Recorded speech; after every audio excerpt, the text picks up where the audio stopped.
हमारे वृंदावन साहित्य में वर्णन करते हैं कि किशोरी जी को जन्म देने के लिए दाई का रूप धारण करके स्वयं पार्वती जी आई थी, और पार्वती जी ने आकर के कीर्ति मैया का जो प्रसव काल का समय होता है, उस समय की जो भी क्रिया होती है वो सब हमारी श्री पार्वती जी ने पूर्ण की है। वही दाई मैया बन करके आई।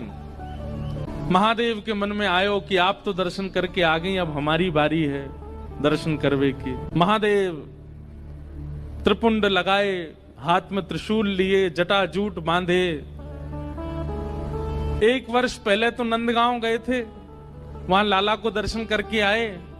अब 1 वर्ष बाद जब बरसाने पधारे हैं, द्वार पर जोगी आया है। एक जोगी आयो है, और जोगी को देख करके सब सखियां दौड़ी, कीर्ति मैया से जाके बोली, मैया एक जोगी आयो द्वार पे, अंग भभूत गले मुंडमाला, श्रृंगी नाद बजायो, हे मैया तोरे द्वारे बाला जोगी आयो। कीर्ति मैया बोली, खूब सारे रत्न दे दो, खूब सारे आभूषण दे दो। तभी एक गोपी बोली, मैया ये गलती मत करियो, यही गलती नंदरानी यशोदा ने करी।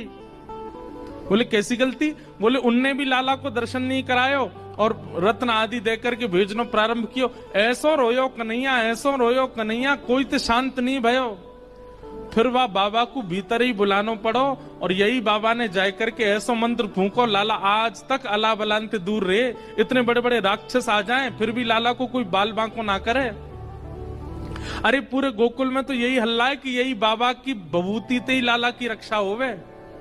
मैया हमारी लाली ऐसी सुकुमारी जन्मी है, आप या बाबा को भारते बाहर मत जान दो, भीतर बुलाए लो, और या जोगी बाबा तेने लाली के बारे में पूछ लो।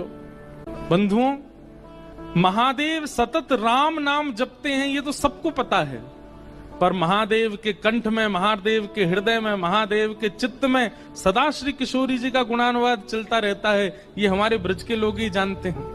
राधा कृपा कटाक्ष स्तोत्र का निर्माण स्वयं महादेव ने किया है।